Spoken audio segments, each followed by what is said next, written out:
a temas ambientales. Hoy vamos a hablar sobre la gobernanza oceánica basada en derechos humanos y nos estará acompañando Yasmín Granados Torres. Ella es abogada, especialista en derecho ambiental y derechos humanos, con muchísima experiencia en gobernanza ambiental, conservación de ecosistemas y protección de comunidades costeras e indígenas. Es parte de la Comisión de Derecho Ambiental del Colegio de Abogadas y Abogadas de Costa Rica. Muy bienvenida, Yasmín. Muchas gracias por acompañarnos y pues voy a darle el espacio para que usted pueda compartir. Perfecto.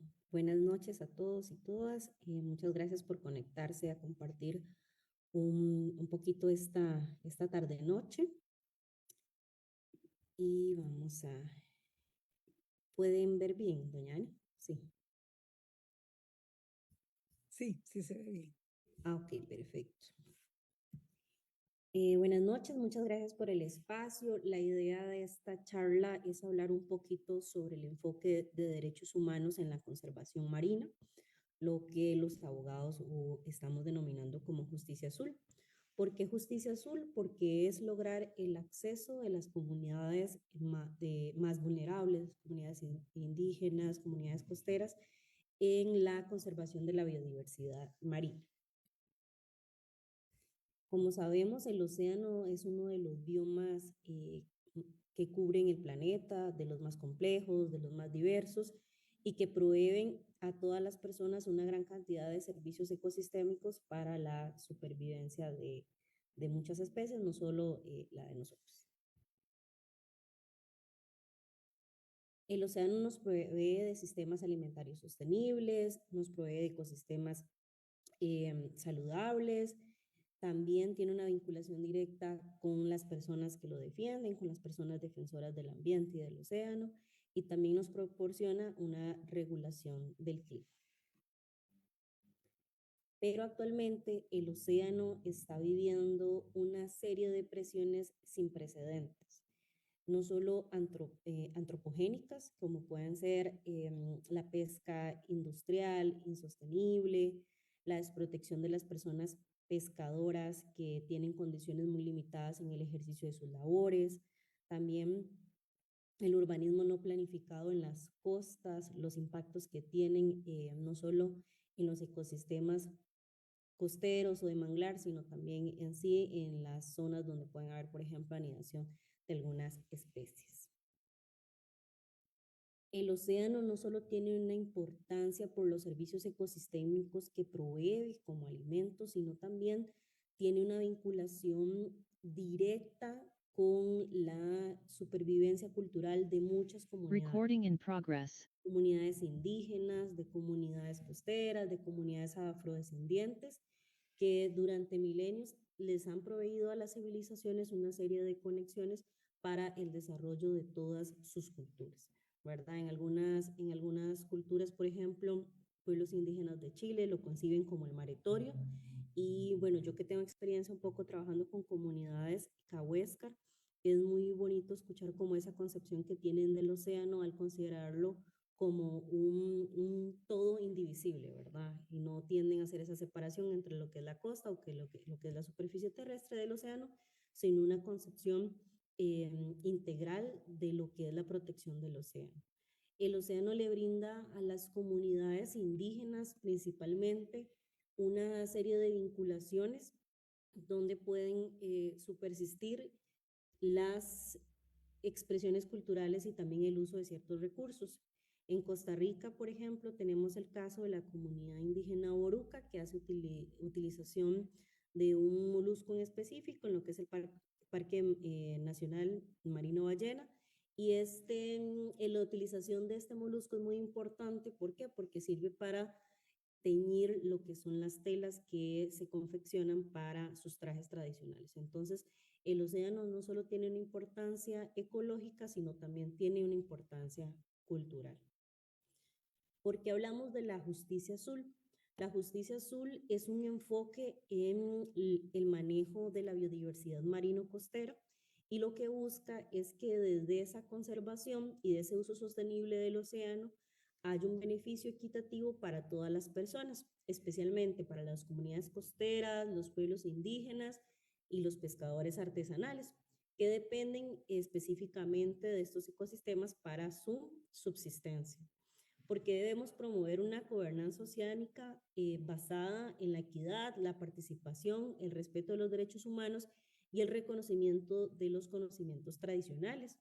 Esto es muy importante porque si bien la conservación oceánica ha avanzado en las últimas décadas, en los últimos años, esta conservación tiene una tendencia a no incluir a las personas, como también pasa en la conservación terrestre, donde las comunidades, las personas quedan siempre un poco excluidas de estos procesos de toma de decisiones y no son parte tampoco de los beneficios que se derivan de la utilización de los servicios ecosistémicos marinos. ¿Cuáles son esos pilares para la justicia azul y esta conservación marina con un enfoque de derechos humanos? Tanto las personas científicas, técnicas que trabajan en temas de conservación, como las personas que trabajamos con organizaciones no gubernamentales o que trabajamos con comunidades o con diferentes colectivos, tenemos que buscar una serie de pilares que se integren en nuestras labores, como es conservar los ecosistemas, no solo para las generaciones presentes, sino por un principio de equidad generacional, pensar en las futuras generaciones. También tiene que haber una equidad en la distribución de beneficios y de las cargas. Esto es muy importante porque muchas veces los beneficios de la utilización de esos recursos no quedan en las comunidades o no son directamente utilizados para el desarrollo de las comunidades costeras o pueblos indígenas. También tiene que haber una participación significativa en la toma de decisiones. Esto es muy importante. En muchos países de América Latina, las legislaciones ambientales establecen normas específicas para los procesos de participación y la norma está ahí, pero ¿qué debemos hacer nosotros para fiscalizar ese cumplimiento de esas obligaciones? Que esa participación sea eficaz y sea significativa. Los procesos no pueden ser meramente formales, como muchos que se pueden realizar donde las personas van, pero no conocen, no tienen información eh, o sus opiniones no son integradas en la toma de esas decisiones. Entonces, los espacios no pueden ser meramente formales. También algo muy importante y una tendencia que estamos notando en América Latina es que esa participación tiene que ser libre de toda opresión o de todo signo de violencia. Cuando un grupo de personas se reúnen a discutir determinados temas, en este caso de conservación, no pueden haber desbalances de poder. Y el Estado, que casi siempre es el que ejecuta estos procesos, debe velar porque las personas participen en igualdad de condiciones. También un aspecto muy importante es el reconocimiento de los derechos, las culturas y los conocimientos tradicionales. Esto quiere decir que los conocimientos que tienen las comunidades costeras, las comunidades tradicionales, los pueblos indígenas o afrodescendientes, también tienen que ser reconocidos y tienen que ser integrados en las estrategias de conservación. Esto es un movimiento también a nivel internacional de reconocer que no solo el conocimiento científico es válido, sino que también tiene que integrar estos otros saberes, estas otras formas de ver el mundo y otras formas de cómo conservar. Y esas son las luchas que han tenido principalmente los pueblos indígenas en América Latina.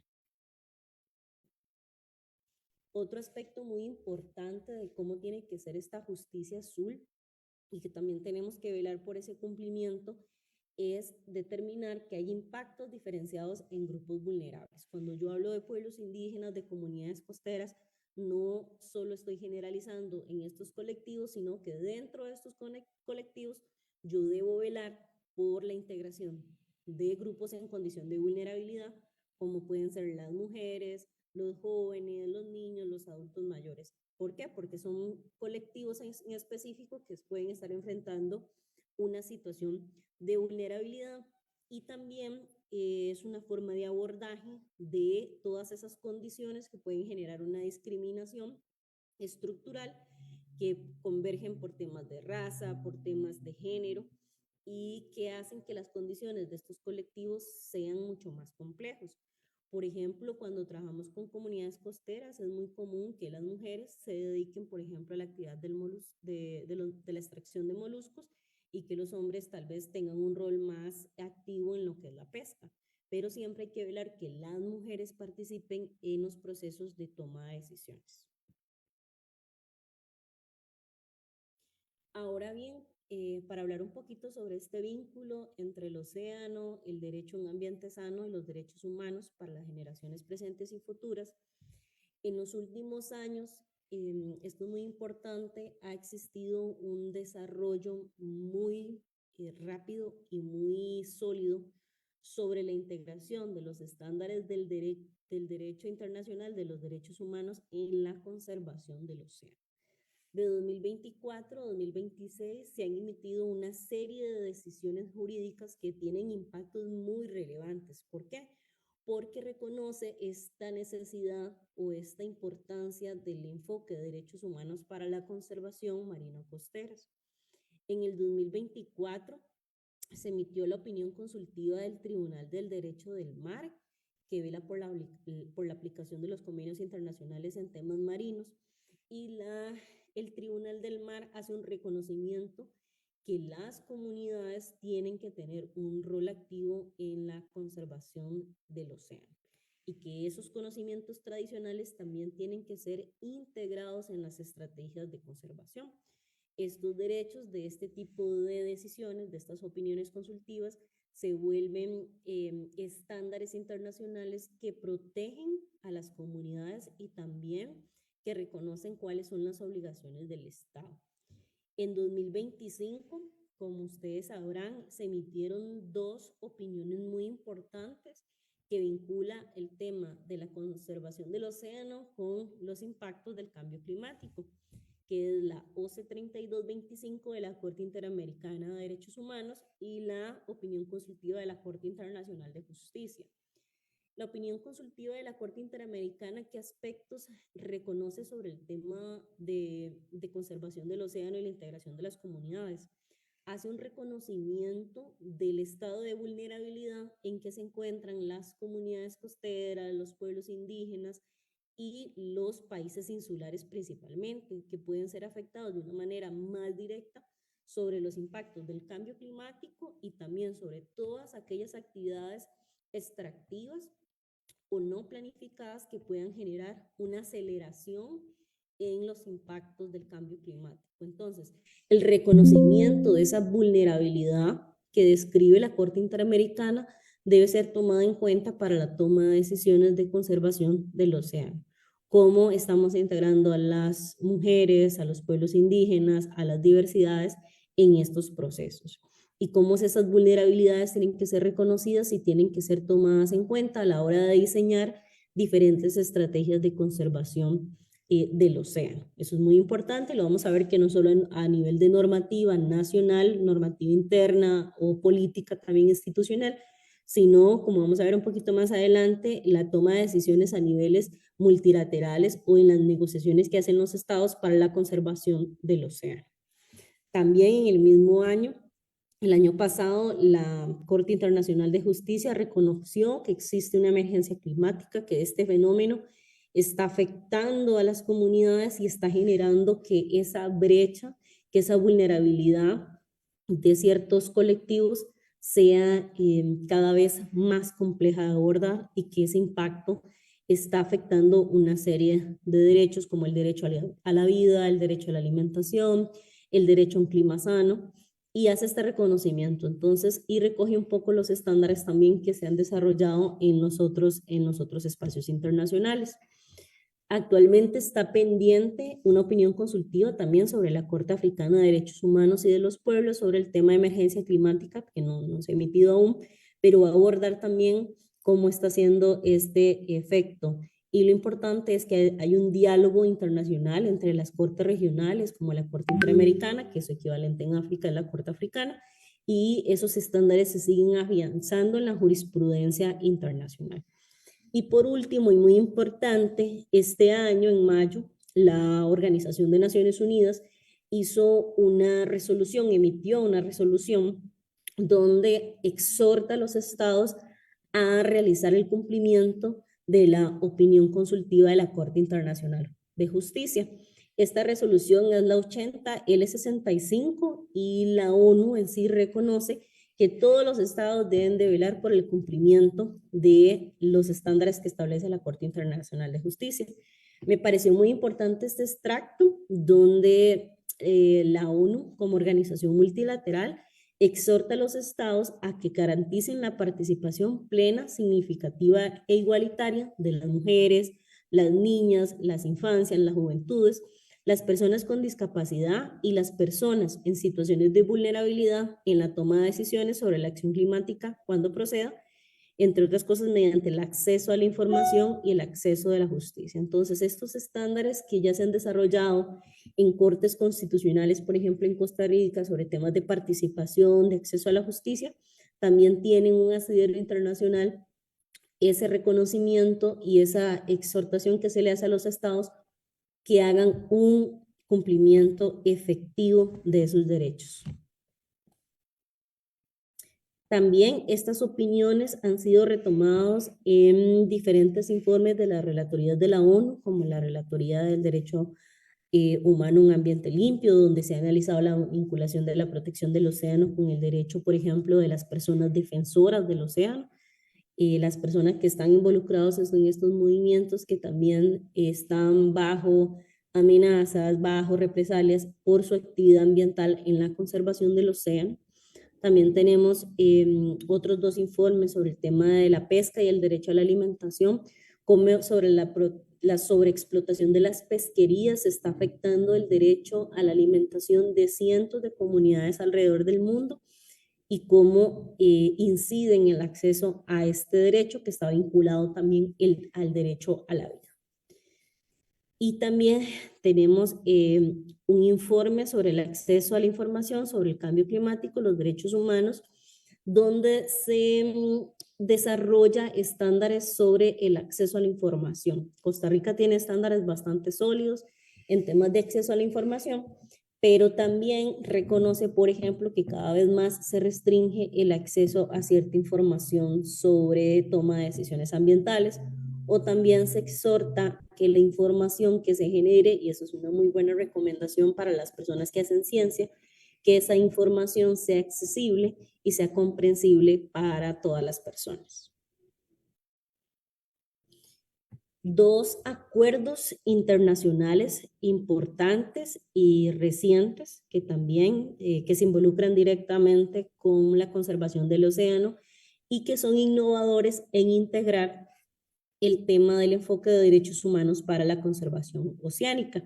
Me imagino que han escuchado mucho del acuerdo BBNJ, que es el acuerdo sobre conservación y uso sostenible de la diversidad biológica marina en las zonas situadas fuera de la jurisdicción nacional. Esto es bien interesante y complejo a la vez, porque si uno lo ve de entrada, uno diría, ¿qué vinculación puede tener una comunidad costera con algo que está pasando en alta mar? ¿Verdad? En alta mar, que está fuera de las jurisdicciones nacionales, cuáles son las vinculaciones de las comunidades y también cuáles son las obligaciones de los estados. Pues este convenio internacional que ya está vigente desde enero de este año reconoce esos vínculos que tienen las comunidades costeras y principalmente las comunidades pescadoras tradicionales con la utilización de los recursos marinos genéticos o biológicos que están en alta mar. Entonces, de primera entrada, uno podría pensar que no hay una vinculación, pero sí la hay. Si hablamos con ciertas comunidades indígenas, por ejemplo, yo he tenido la experiencia de conocer un poco más de comunidades indígenas en el sur. Son comunidades que tienen su arraigo o su cosmovisión o su identidad cultural vinculada con la utilización del alta mar. O sea, hay comunidades que tienen toda su cosmovisión, toda su forma de vida anclada a la utilización de ciertos recursos que no están específicamente en la zona costera, sino que pueden estar fuera de las jurisdicciones nacionales en alta mar. Entonces, este convenio reconoce los derechos de las comunidades indígenas y las comunidades costeras en la participación de estos accesos y de la repartición de beneficios de lo que genere el acceso a esos conocimientos. Cuestiones innovadoras también está el reconocimiento de los conocimientos tradicionales, no los excluye, sino que los integra, que en la toma de decisiones tiene que haber como un diálogo de conocimientos, tanto el conocimiento científico como los conocimientos tradicionales, y reconoce, como ya lo ha retomado el convenio 169 de la OIT, el derecho de las comunidades a la consulta previa, libre e informada cuando se vayan a hacer ciertos accesos a ciertos conocimientos que tienen un impacto en la comunidad, ¿verdad? Que lo normal sería que las comunidades puedan participar de esa toma de decisiones de manera previa. Y también de manera reciente, el acuerdo sobre subvenciones a la pesca de la OMC, que impone un paso adelante para la sostenibilidad de los océanos, al prohibir ciertas subvenciones a la pesca perjudiciales que pueden afectar el agotamiento de ciertas poblaciones de peces y que tienen una afectación, o dentro de las justificaciones de este acuerdo, que no son justificaciones meramente comerciales, que también una persona que no está familiarizada podría pensar que porque la Organización Mundial del Comercio está hablando de enfoque de derechos humanos, y sí se hace y sí se tiene que hacer, porque el impacto de estas decisiones a quienes afectan directamente son a las comunidades costeras y a los pescadores. Entonces, ¿cómo se tienen que tomar las subvenciones a la pesca y que no generen una afectación en las personas que se dedican a la pesca, principalmente la pesca artesanal y la pesca de subsistencia? Ahora bien, todo este marco jurídico que les comenté, que son tratados internacionales, que son opiniones consultivas que tienen en algunos países valor vinculante, o también son normas que tienen que ser integradas dentro de lo que llamamos el soft law, de aplicación, de análisis.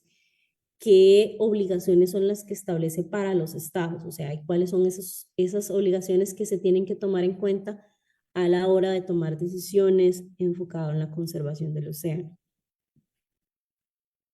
Los estados tienen 4 obligaciones básicas, 4 obligaciones en específicas.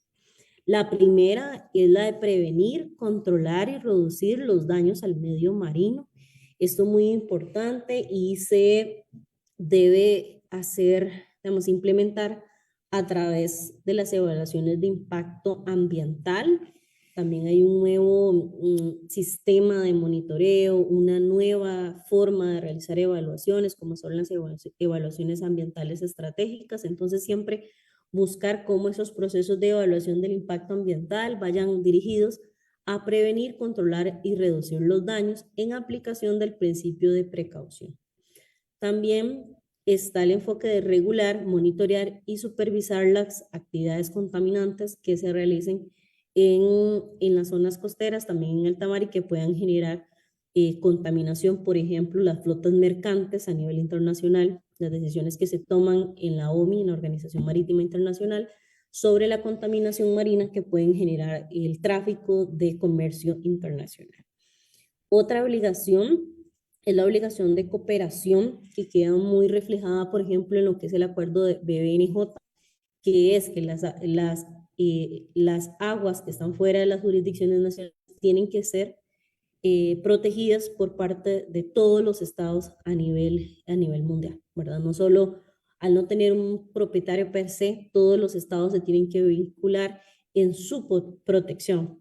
¿Por qué? Porque el océano como bioma, como ecosistema, no conoce de fronteras, no conoce de leyes, es uno solo, ¿verdad? Y se tiene que trabajar de manera cooperativa y colaborativa para lograr una mejor conservación.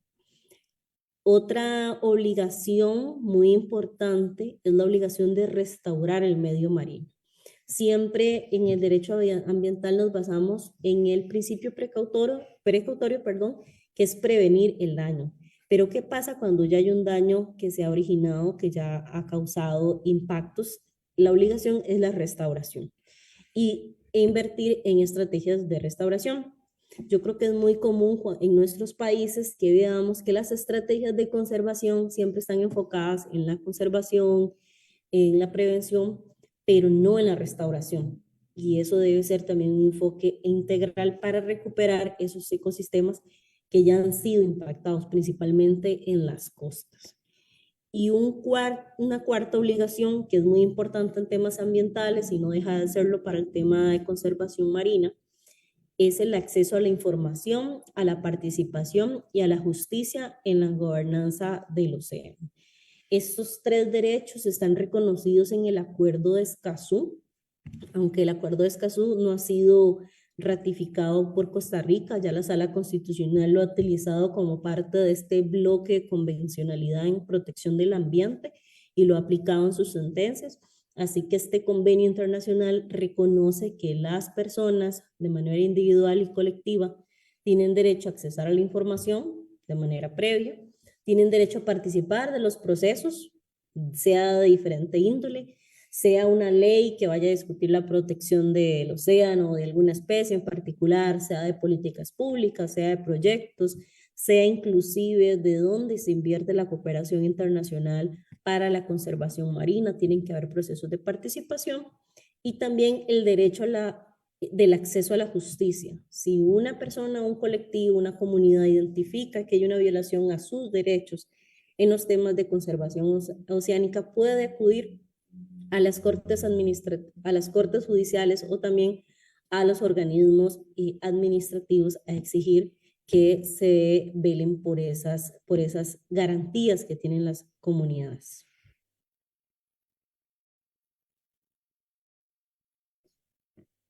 Como les mencionaba, también es importante que las áreas marinas frágiles sean protegidas y que cuenten con la participación de los pueblos indígenas y las comunidades, y se prohíban también actividades extractivas judiciales y que se asegure un financiamiento adecuado. Otras de las obligaciones es la reducción de la contaminación y las emisiones de gases de efecto invernadero, deteniendo nuevos proyectos de combustibles fósiles en el mar y regulando la contaminación plástica, que la contaminación marina también es un problema a gran escala. Los estados también tienen que garantizar los derechos de las comunidades que puedan acceder a recursos marinos y que puedan participar en la gobernanza oceánica, y muy importante que se les dé protección frente a desplazamientos forzados. Ya hay identificados algunos casos de los primeros, tal vez no los primeros, pero casos reconocidos a nivel internacional en el derecho de refugiados, por ejemplo, que hay migrantes climáticos. Hay personas que por las afectaciones a las costas o por los procesos de erosión de las costas han tenido que migrar. Hay comunidades, hay pueblos enteros que están siendo destruidos o que están siendo desaparecidos por ciertas afectaciones, no solo de cambio climático, como temas como la intrusión marina, sino también, por ejemplo, por la explotación irracional que hay de las costas, sea por el turismo, sea por la actividad portuaria. Hay comunidades que están siendo forzadas a abandonar sus territorios, ¿verdad? Sus maretorios. No solo el uso de la franja costera, sino también los usos que se les ven limitados en el océano. Otra obligación que tienen los estados es de proteger a las personas defensoras del océano y que tengan un espacio seguro donde se puedan abordar sus situaciones de vulnerabilidad. Si ustedes visitan una comunidad costera aquí en Costa Rica o en cualquier lugar de América Latina, es muy común que las personas organizadas, los grupos de pescadores, las mujeres, son las que estén en la primera línea de defensa de derechos o la primera línea de denuncias. Entonces son las personas que están más expuestas a recibir amenazas o a ser denunciadas también a nivel judicial por su labor de defensa. Entonces, el Acuerdo de Escazú, que es específico para temas de defensores ambientales, reconoce esa protección que deben tener para que puedan ejercer sus labores de defensa o de participación per se de la conservación marina de una manera libre. También los estados tienen la obligación de mejorar y aplicar el mejor conocimiento científico disponible para la toma de decisiones en la conservación ambiental. Entonces, como para ir finalizando, lo que yo quería compartir era este avance en los estándares internacionales para la protección del océano con un enfoque de derechos humanos, que básicamente lo que implica es que la toma de decisiones integre y reconozca estos colectivos, como las comunidades costeras, como los pueblos indígenas, y que dentro de esos colectivos también se reconozcan los grupos en condición de vulnerabilidad, como las mujeres, como los jóvenes, como los niños, los adolescentes, y que deben ser integrados dentro de las estrategias y tomados en cuenta para la toma de decisiones.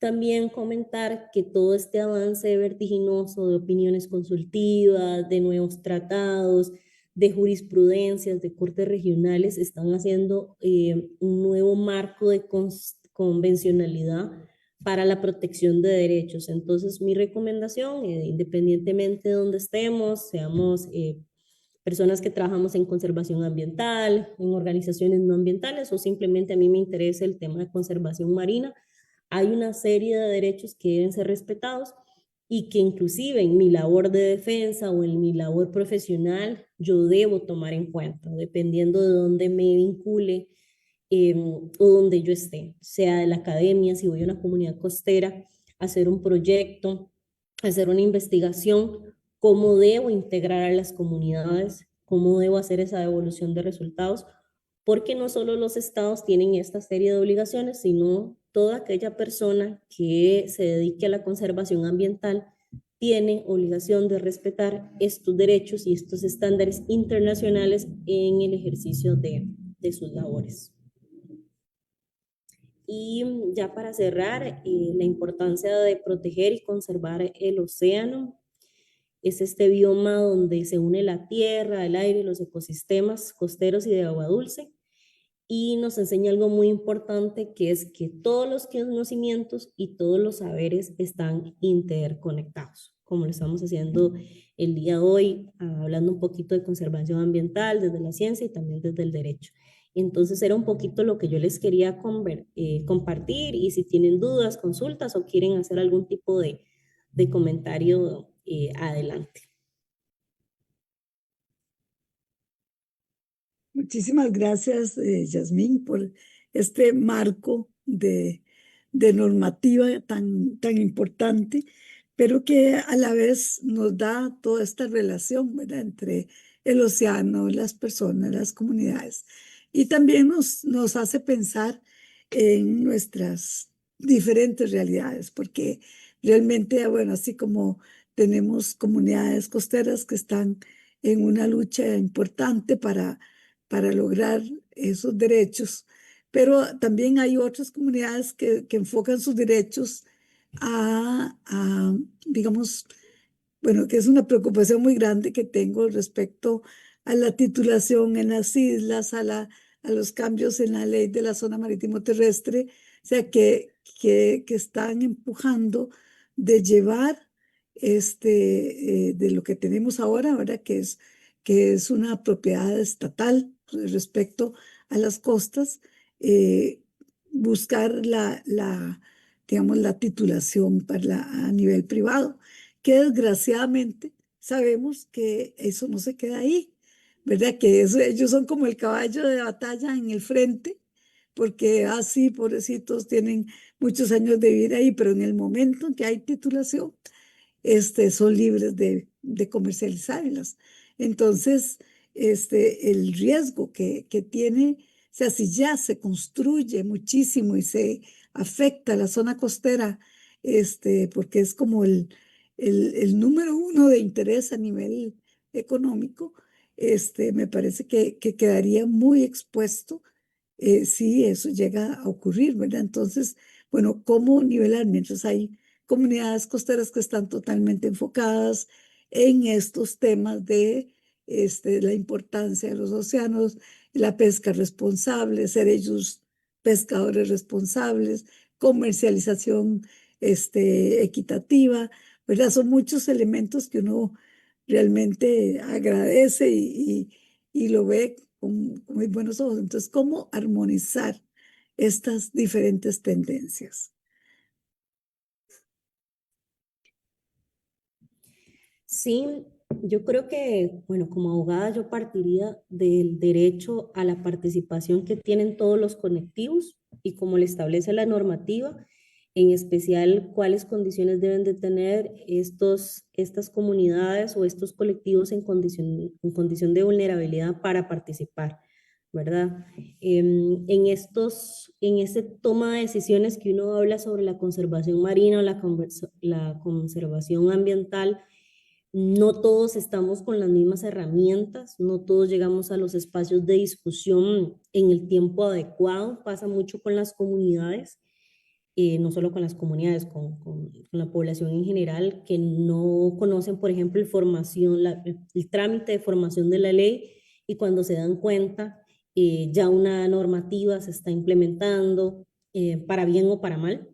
Entonces creo que hay que hacer un fortalecimiento de capacidades principalmente de las comunidades costeras y de estos colectivos que están presentes, porque el tema de la titularidad de la propiedad, que yo creo que es algo muy importante para las personas porque les garantiza el acceso a otros derechos, como el acceso a la vivienda, a tener un bono de vivienda, a tener un préstamo. Yo sé que es una preocupación real, pero sea que la tierra esté, no sé, por tierra me refiero a que la zona costera esté con títulos de propiedad o no, la gente está ahí. Y si no se aborda siendo propietarios o siendo poseedores de buena fe, eso va a generar un conflicto, ¿verdad? Un conflicto y que no solo va a afectar a la comunidad, a los colectivos, sino también a los que tengan otro tipo de interés. Yo creo que, por ejemplo, en Costa Rica, que el tema turismo es tan fuerte, creo que nadie quiere ir a hacer turismo a una zona que esté en conflicto. Y aquí en Centroamérica, o tal vez en Costa Rica, no vemos esos conflictos eh, tan, tal vez tan complejos o tan evidentes, ¿verdad? Pero si vamos a otros países, a otras comunidades, una persona no puede ejercer, no puede, no sé, desarrollar una actividad turística en una zona donde están en conflicto latente, donde hay conflictos, agresiones físicas, amenazas. Entonces también el que exista un diálogo entre todos los actores puede garantizar de buscar estrategias que garanticen los derechos de las personas y también que se desarrollen ciertas actividades productivas. Entonces yo creo que esa participación debe partir de ahí, y la participación en todos los ámbitos, como menciono, ¿verdad? No solo cuando ya llegan las cosas, es muy común, yo soy de Nandayure, soy de una zona costera, y es muy común que cuando llega la información a la comunidad ya las decisiones están tomadas, ¿verdad? Entonces la gente no pudo expresarse, no pudo mostrar cuáles pueden ser otras alternativas de solución. Costa Rica está innovando, por ejemplo, Costa Rica está innovando con el pago por servicios ambientales marinos que son recientes, pero también hay otros ejemplos en América Latina. Por ejemplo, en Chile existe una figura muy interesante que son los espacios costeros marinos para pueblos originarios, que es una figura, no son áreas protegidas, pero se reconocen, por ejemplo, los usos que tienen las comunidades, los usos ancestrales en ciertas zonas que tienen restricciones ambientales, que tal vez en Costa Rica yo le hacía como la similitud a lo que se permitió en el Parque Marino Ballena con la comunidad, con el pueblo indígena Boruca, que era reconocer que tenían un uso tradicional asociado a este molusco, al múrice, que ustedes saben que en un parque nacional su categoría de protección es la máxima y la utilización de recursos es muy limitada, pero el Ministerio de Ambiente reconoció un uso ancestral bajo ciertas limitaciones, pero que partió de un diálogo con la comunidad. Entonces esa es otra forma de hacer conservación, perdón, a través de la conversación entre los actores. Entonces yo creo que no hay que abordar el conflicto cuando ya esté pasando, sino se puede mitigar todos esos riesgos desde la formación de la ley, desde los procesos de política pública, de implementación de proyectos, de los procesos institucionales, y que ese diálogo sea real. Como yo he visto, hay procesos que muchas veces que participan no solo las comunidades, sino ustedes como científicos, que participamos los abogados, y a veces no se refleja en los productos finales. Y eso es lo que tenemos que garantizar, ¿verdad? Que esos diálogos sean reales y que sean efectivos. Entonces creo que es un poquito lo que quería comentar. Muchísimas gracias, Yasmín. Hay varios comentarios. Bueno, dice una sugerencia, sería bueno que la diputada por Punta Arenas, pues un momentito que me tapa aquí, una, que protege a los pescadores por Punta Arenas, sí, que conozca esta charla y sobre la gobernanza. Entonces, bueno, ahí le contestamos de que gracias, bueno, esta fue Patricia la que lo comentó, y que Ahí gracias tal vez, que perdón, tal vez el Patri, comentario que hace Patricia, más allá de la diputada, pues más bien creo que en el ámbito legislativo es donde nos falta mucho que incidir.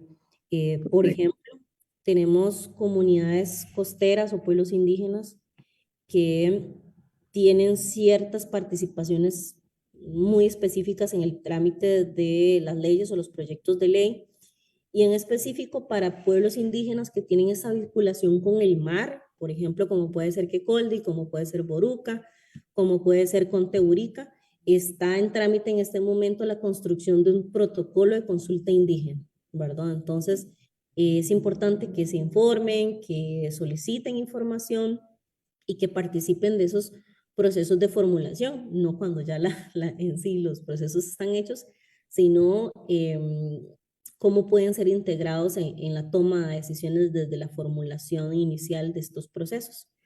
Entonces, pues sí, correcto, hay sí. alguna persona que trabaja en comunidades indígenas, es importante que lo conociera.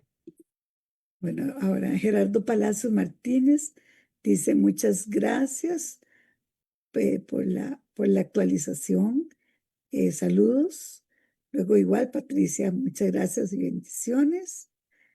María Amalia Rodríguez dice, muchas gracias por la presentación, Yasmín, súper valiosa. La conexión entre océanos y derechos humanos y todos los elementos que se resaltaron en la charla. Y luego Walter Javier Quiroz dice, bueno, me interesa saber más sobre el tema. Mi correo, y él ahí pone su correo. Entonces, tal vez quisiera seguro algunas referencias.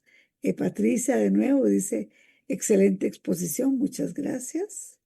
Y vamos a ver si en el otro lado, en el Facebook, hay preguntas. Vamos a ver. Dice, ¿cómo evalúa la solidez actual de la legislación costarricense para la protección efectiva de nuestros océanos frente a los desafíos del siglo XXI? Costa Rica tiene, yo creo que el tema de fondo en Costa Rica no es cuántas leyes hay o cuántas más se necesiten, sino cómo hacerlas efectivas, o sea, cómo hacer esas legislaciones efectivas en el tema de protección del océano. Primero, históricamente la conservación en Costa Rica ha estado muy enfocada en su parte terrestre y no tanto en su parte marina, costera y oceánica. Entonces, sí hay un desbalance en la normativa que tenemos o el enfoque de las normativas existentes, no sé, no sé, por mencionar la ley de vida silvestre, no tiene un enfoque tan marino costero o de especies marinas, o no está diseñada esta normativa, por ejemplo, para la conservación oceánica. Entonces yo considero que tenemos muy buena normativa, pero de manera genérica ambiental, pero tiene que existir normativa específica para la conservación oceánica. Y los retos que tiene el país en este momento son, por ejemplo, tenemos 2 tratados internacionales que no hemos ratificado, que es principalmente el Acuerdo de Escazú, que no se ha ratificado por parte del Estado, que también le da un marco de acción a las comunidades costeras o a los grupos de pescadores o todos o ciertos sectores para tener una participación más fuerte, o las personas que ejercen labores de defensa del océano también tener una protección diferenciada. Y también Costa Rica en la implementación de las opiniones consultivas, ¿verdad? Creo que es importante que todos los instrumentos de política, los instrumentos jurídicos que se vayan a emitir, ya integren estos estándares internacionales. O sea, yo considero que es esa integración que se tiene que hacer, no solo en normativa, sino en política,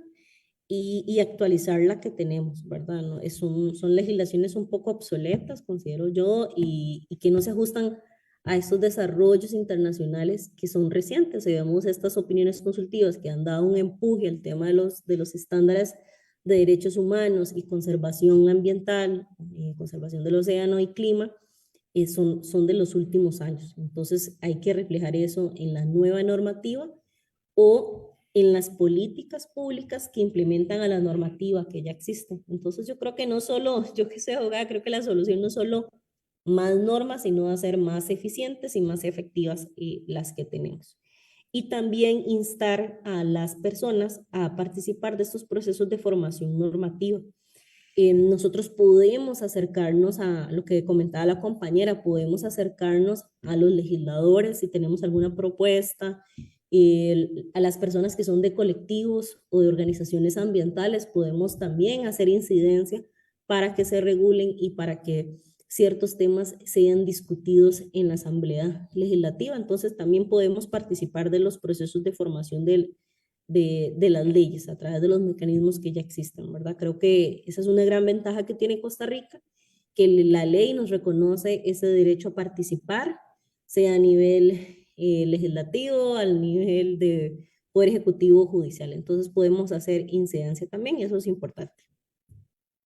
Sí, sí, en ese sentido, bueno, los colegios profesionales en algunas ocasiones nos están consultando, pero de que nosotros estemos respondiendo depende de que nos participen más. Y de hecho, pues estamos haciendo una visita a las diferentes fracciones desde la Federación de Colegios Profesionales para exactamente hablar con los diputados y decirles cuenten con el criterio de los profesionales en los diferentes temas para ayudar a que las normas que salgan pues cuenten con ese respaldo técnico, científico, ¿verdad? Que es lo que muchas veces hace falta, ¿verdad? De que entra algo, ¿verdad? Como norma y la transforman de tal manera, ¿verdad? Que al final no cumple con el objetivo que fue propuesto. Entonces, pues en ese sentido yo creo que los colegios profesionales podemos hacer muchísimo. Bueno, creo que ya no hay más preguntas. Agradecerle a Yasmín su participación. Efectivamente, nos ha dado un enlace muy importante de esta relación de derechos humanos y el mar, ¿verdad? Pero también nos tiró ahí buenas chinitas importantes para que las tomemos, ¿verdad? Sobre todo lo que hace falta en cuanto a temas de la diversidad marina, ¿verdad? De que muchas normas son como geofísicas, están más a ese enfoque y no incluyen a la biodiversidad. Entonces yo creo que, y también ese gran espacio que está creado de que la ley de vida silvestre es solo para los terrestres y que Incopesca está para lo marino, pero no, Incopesca es totalmente la parte comercial de la parte marina. Entonces, la parte de biodiversidad y conservación le queda a otro segmento del Ministerio del Ambiente que bueno, vamos a tener una colega ahí, entonces vamos a ver de que nos pongamos a colaborar y a buscar resolver algunos de estos espacios que están ahí como necesitando estos aportes. Así que muchas gracias a todos los que nos han acompañado el día de hoy. No sé, Yasmín, si quiere dar un mensaje final. Claro, no, muchas gracias a todas las personas que se conectaron. Esto es muy importante, ¿verdad? Generar y compartir conocimiento y yo quedo a las órdenes. Cualquier persona que quiera la presentación puede escribirle al colegio para que se las facilite y cualquier información que necesiten también quedo a las órdenes. Pueden buscar por redes sociales, por donde sea y les puedo compartir información y esperemos que todos estos estándares los empecemos a usar más porque si no los usamos, van a quedar allá en el Olimpo de la normativa, de los estándares internacionales. Y estos estándares son normas vivas, se tienen que usar. Solo si se usan, van a tener una efectividad y vamos a poder ver el impacto real en la vida de las personas y de esos grupos que están en condición de vulnerabilidad, principalmente en las zonas costeras, que son lamentablemente las que siempre están en abandono. Entonces, instarlo siempre a aplicar los estándares y a integrar a las comunidades y a compartir información, a divulgar. Y bueno, no, muchísimas gracias y que estén muy bien. Les agradezco haberse conectado. Bueno, muchas gracias a todos. Solo recordarles de que queda grabada. Bueno, algo tenemos que hacer al principio que se me olvidó empezar a grabar, pero creo que el de YouTube sí queda de una vez. Entonces, ya bueno, mañana, pasado mañana, está disponible la grabación y ahí queda para ser escuchada nuevamente cuando lo deseen. Muchas gracias a todos. Muchísimas gracias, Yasmín, y muy buenas noches.